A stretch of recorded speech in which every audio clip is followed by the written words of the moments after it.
চৰাইদেউ জিলাৰ হাজাৰ হাজাৰ হেক্টৰ মাটিত অৰুণাচলীৰ বেদখল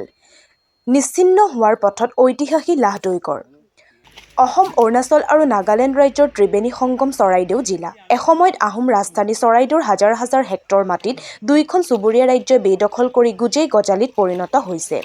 বিশেষকৈ চৰাইদেউ চৰাইপুং হুলুঙামৰা খেৰবাৰী এলেকাত চুবুৰীয়া ৰাজ্য অৰুণাচল প্ৰদেশে প্ৰায় ৬০০,০০০ হেক্টৰো অধিক মাটি বেদখল কৰি ৰাস্তা ঘাট ঘৰবাৰী কৰি আহিছে যদিও অসম চৰকাৰৰ কোনো কাণসাৰ নাই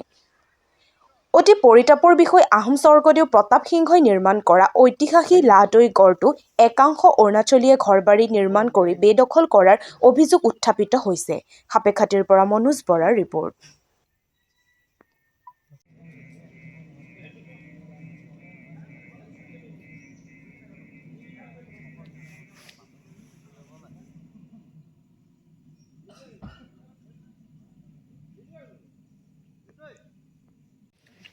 চাওক ইতিমধ্যে আমি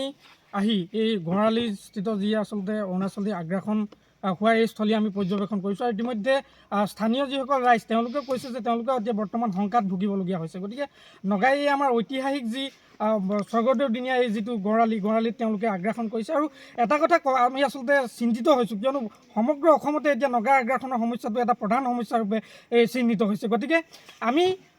অৰুণাচলৰ যিসকল ব্যক্তি আছে তেওঁলোকৰ প্ৰতিও আমি এটা কথা ক'ব খুজিছোঁ যে শান্তি সম্প্ৰীতি আমি বিচাৰোঁ কিন্তু আপোনালোকে এই আগ্ৰাসন নকৰি আপোনালোকে ইতিমধ্যে কানুবাৰীত যি এখন মাৰ্কেট স্থাপন কৰিবলৈ লৈছে আমাৰ যি গঁৰালীৰ কাষতে গতিকে এই আগ্ৰাসনটো আপোনালোকে বন্ধ কৰক অন্যথা কিন্তু আপোনালোকে আমি সাপেখাতিৰ বিভিন্ন দল সংগঠনে অনাগত দিনত কিন্তু আপোনালোকৰ প্ৰতি অৰ্থনৈতিক অৱৰোধৰ দৰে কাৰ্যসূচী ল'বৰ কাৰণে কিন্তু আমি বাধ্য হ'ম চৰাইদেউ জিলাৰ আচলতে অসম অৰুণাচলৰ সীমান্তত যি গড়ালি এই গড়ালিটি কিন্তু বৰ্তমান সময়ত ঐতিহাসিক গড়ালিটি একেবাৰে বিচ্ছিন্ন ৰূপত দেখিবলৈ পোৱা গৈছে এই ৰাস্তাটোৰ আচলতে গড়ালিটোৰ বহু ঠাইত আমি বিচ্ছিন্ন হোৱাৰ লগতে বিভিন্ন ধৰণৰ প্ৰকাণ্ড গছ গছনি সৃষ্টি হৈছে এই ক্ষেত্ৰত কিন্তু কোনো এখন চৰকাৰে আচলতে এই ঐতিহাসিক গড়ালিটি সংৰক্ষণৰ ব্যৱস্থা নকৰিলে তেখেতলোকে অসমত AGP চৰকাৰ হ'ল কংগ্ৰেছ চৰকাৰে 15 বছৰ শাসনাধিষ্ঠত থাকিলে আৰু বৰ্তমান সময়ত BJP চৰকাৰে শাসন কৰিছে এই ক্ষেত্ৰতো কিন্তু আজি তাৰিখলৈকে এই BJP চৰকাৰেও আচলতে এই ঐতিহাসিক পথটি আচলতে তেখেতলোকে সংৰক্ষণৰ ব্যৱস্থা কৰা নাই এই ক্ষেত্ৰত কিন্তু আমি সাপেখাতি আঞ্চলিক ছাত্ৰ সন্থাই তীব্ৰ গৰিহণা দিছোঁ ইয়াৰ লগে লগে এটা কথা ক'ব লাগিব যে বৰ্তমান সময়ত চৰাইদেউ জিলাখন বিশ্ব ঐতিহ্যৰ ক্ষেত্ৰত স্থান পাইছে এই ক্ষেত্ৰতো কিন্তু এই আমাৰ পুৰণি যিসমূহ ঐতিহাসিক আচলতে ৰাস্তা ঘাটেই হওক বা বিভিন্ন মঠ মন্দিৰ বা অন্যান্য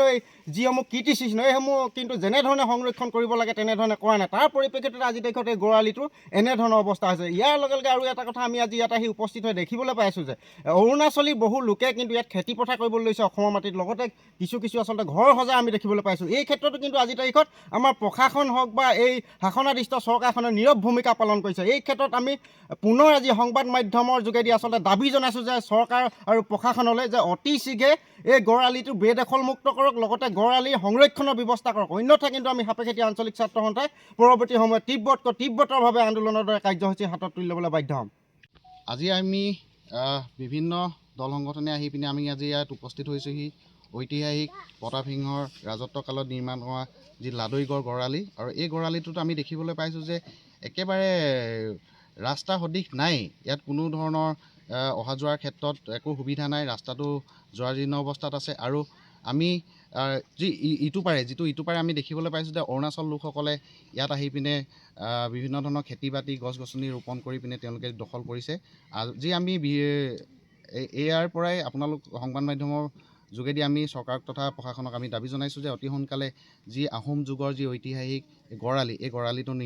নিৰ্মাণ অতি সোনকালে কৰক আৰু ইয়াৰ ওপৰত বিহিত ব্যৱস্থা গ্ৰহণ কৰক দেখা গৈছে অৰুণাচলৰ এতিয়া যি অসমৰ মাটিত আচলতে এখন টাউনৰ ইতিমধ্যে যোজা চলাইছে টাউন সৃষ্টি কৰিছে কিমান মাটি তেওঁলোকে কব্জা কৰিছে নাই সেইটো আমি এতিয়া পৰ্যবেক্ষণ কৰিছিলোঁগৈ কিন্তু ইমান আমি সঠিককৈ ক'ব নোৱাৰোঁ কিন্তু যিটো গড়ালি কাষতে কিন্তু তেওঁলোকে ৰাস্তা নিৰ্মাণ কৰিছে আৰু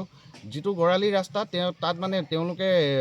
অৰুণাচল লোকসকলে ইয়াত আহি মেলি ঘৰ সাজিছে তেওঁলোকে বিভিন্ন খেতি বাতি কৰিছে গছ গছনি বাঁহ গছ টকৌ গছৰ পৰা অন্যান্য কৰি বিভিন্ন ধৰণৰ গছ ৰোপণ কৰা আমি দেখিবলৈ পাইছোঁ গতিকে অতি সোনকালে প্ৰশাসনে ইয়াৰ ওপৰত বিহিত ব্যৱস্থা গ্ৰহণ কৰিবৰ কাৰণে আমি বৰ্তমান কাম লগাই আছে লগাই আছে তেওঁলোকে JCB লগাই আছে আৰু অৰুণাচল আমাৰ সীমাত অৰুণাচলৰ নগাই আমাৰ ৰাস্তা দলং গোটেই মানে সোমাই আগ্ৰাসন কৰি তেওঁলোকে দখল কৰিছে। আমাৰ ইয়াত অন্ততঃ 10-12খন গাঁৱৰ ৰাইজ মানে সংঘাত ভুগি আছে। অহা যোৱাৰ ক্ষেত্ৰত অসুবিধা হৈছে আৰু নগাই আগ্ৰাসন কৰি আহিছে। গতিকে অসম চৰকাৰে এইটোৰ ওপৰত অতি সোনকালে মানে ব্যৱস্থা গ্ৰহণ কৰিব লাগে। আমি অতীজৰ পৰাই আমি জনাই আছোঁ, কোনো এখন চৰকাৰে ইয়াৰ ওপৰত বিহিত ব্যৱস্থা লোৱা নাই। যিয়ে চৰকাৰ আহক, কোনো চৰকাৰে এইটোৰ ওপৰত কোনো বিহিত ব্যৱস্থা লোৱা নাই। গতিকে আমি চৰকাৰক আমি ৰাইজে কাতৰে অনুৰোধ জনাইছোঁ যে এইটো অতি শীঘ্ৰে অতি সোনকালে এটা ব্যৱস্থা ল'ব লাগে। আমাৰ ইয়াৰ ৰাইজ একেবাৰে সংঘাত ভুগি আছে আৰু ওলোৱা সোমোৱাত বহুতো মানে অসুবিধাৰ সৃষ্টি হৈছে। এতিয়ালৈকে কিমান মাটি তেওঁলোকে কব্জা কৰিছে, কিমান বিঘা? তেওঁলোকেতো হাজাৰ এইবিলাক হিচাপ কৰিলে হাজাৰ বিঘা মাটি মানে তেওঁলোকে অকুপাইড কৰি আছে। ৰাস্তাৰ ওপৰে ঘৰ বনাইছে, খেতি বাতি কৰিছে, তামোল গছ ৰুইছে, টকো তামোল বাৰী খুলিছে। গতিকে হাজাৰ বিঘা মাটি তেওঁ নগাই আগ্ৰাসন কৰি অকুপাইড কৰি ৰাখিছে। এই ৰাস্তাটোৰ নামটো কি? এই ৰাস্তাটো হ'ল লাডৈগড় হোলোঙামৰা গড়ালি সংযোগী পথ।